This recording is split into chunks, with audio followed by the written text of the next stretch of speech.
প্রিয় দর্শক, মমতা বন্দ্যোপাধ্যায় কি 2026-এর নির্বাচনের আগেই তার রাজনৈতিক জীবনের সবচেয়ে বড় ভুল গতকাল তার প্রিয় শহীদ দিবসের দিন করে ফেললেন?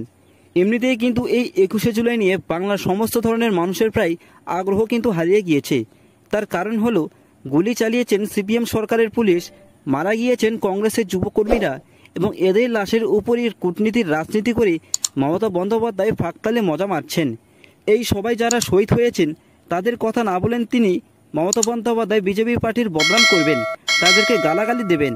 সুতরাং এটা যে কি জগা খিচুড়ির অনুষ্ঠান একমাত্র মুখ্যমন্ত্রী জানেন, আর যারা ডিম ভাত খাওয়ার জন্য কলকাতায় যান ধর্মতলায় তারাই কিন্তু ভালো জানেন। এইবারে 21শে জুলাইয়ের সভাটি অত্যন্ত গুরুত্বপূর্ণ ছিল, এই কারণে যে সামনে 2026-এর নির্বাচন আসছে এবং পশ্চিমবঙ্গে একটি হাওয়া উঠে আসছে যে এইবার এই তৃণমূল কংগ্রেসের বিসর্জন কিন্তু হতে পারে।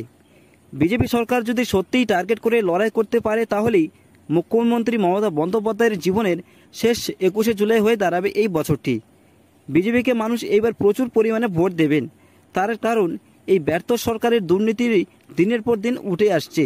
যেমন আরজি কর, কসবা কাণ্ড, 26,000 চাকরি বাতিল, ডিএ রিপোর্ট জমা না দেওয়া, রাজ্যের শিল্প সংস্থানের অভাব, সরকারি চাকরির অবলুপ্ত হয়ে যাওয়া এবং ওবিসিদেরকে নিয়ে যেভাবে তুষ্টিকরণ করছেন এবং তার সাথে ধর্মীয় বিষয় নিয়ে যেভাবে চারিদিকে দাঙ্গা লাগাচ্ছেন, এই সমস্ত কিছু দেখে কিন্তু জনগণ পুরোপুরি ক্ষিপ্ত হয়ে গিয়েছে। তারা এখন শুধুমাত্র পরিবর্তন চায়। তৃণমূল দল এতটাই দুর্বল হয়ে পড়েছে যে সভা করতে বাসে করে টাকার লোভ দেখিয়ে তাদেরকে লোকজন নিয়ে এসে ভিড় বাড়াতে হচ্ছে। রাজনীতিতে নেতা নেত্রীদের কথা ঘোরানোর যে প্রতিভা রয়েছে, পরিস্থিতি বুঝে মুহূর্তের মধ্যে কথা এদিক থেকে ওদিক বলার যে কায়দা, সেইটা মমতা বন্দ্যোপাধ্যায়ের একটু আলাদা লেভেল আছে। যেমন মমতা বন্দ্যোপাধ্যায় 21শে জুলাইয়ের মঞ্চ থেকে বক্তব্য রেখেছেন, প্রত্যেকবার 21শে জুলাইয়ের দিনটিতে কিন্তু বৃষ্টি হয়। বৃষ্টি হওয়ার পর চোরের রানে মুখ্যমন্ত্রী বক্তব্য দেন, মা মাঠে মানুষ আপনারা দেখছেন, ভগবানের আশীর্বাদ রয়েছে, তাই প্রতিবারই কিন্তু বৃষ্টি হয়।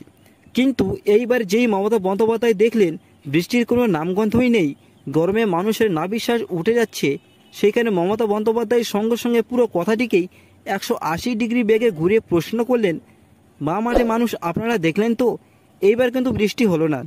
কেন বৃষ্টি হলো না বলুন তো? কিছুক্ষণ নিজেই তিনি চুপ হয়ে থাকার পর নিজেই আবার উত্তর দিচ্ছেন, এবারে 2026-এর নির্বাচনে নাকি নতুন কোনো এক খেলা শুরু হয়ে গিয়েছে। সূর্যদেব বলেছেন নাকি মমতা দিদিকে, চোখ দিয়ে এবারে জল নয় আগুন ঝরাবেন, আর সেই আগুনে বিরোধীরা পুরো একদম ছাই হয়ে যাবে। ভাবুন একবার গোটা বিষয়টাকে কিভাবে তিনি ঘুরিয়ে দিলেন। এমন করে কথা বলছেন যেন মনে হচ্ছে ভগবান ওনাকে বলে দিয়েছেন যে সেই দিন বৃষ্টি হবে না। তিনি যখন সবই জানতেন, তাহলে ওনার নেতা নেত্রীদের আগে কেন সাবধান করেননি যে দেখুন আজকে প্রচণ্ড গরম হবে? আগে যদি তিনি বলতেন তাহলে মদন মিত্র আর শতাব্দী রায় কিন্তু অসুস্থ হয়ে পড়তেন না, তাদেরকে আর হাসপাতালে যেতে হতো না। এরা একদিন রাজপথে না হাঁটতেই অসুস্থ হয়ে পড়লেন, আর যখন দুয়ারে দুয়ারে ভোট চাইতে যাবেন তখন কি অবস্থা হবে এদের বলা কিন্তু খুব মুশকিল। আর অন্যদিকে শুভেন্দু অধিকারী উত্তরবঙ্গের নারী অভিযান নিয়ে এই 40 ডিগ্রি গরম আবহাওয়াকে সঙ্গে রেখে হাজার হাজার কর্মীদের সঙ্গে নিয়ে এই 3 কিলোমিটার পথ কিন্তু হেঁটেছেন। কই ওনার তো কিচ্ছু হয়নি, আর এরা মঞ্চে বসে থাকতেই অসুস্থ হয়ে পড়লেন।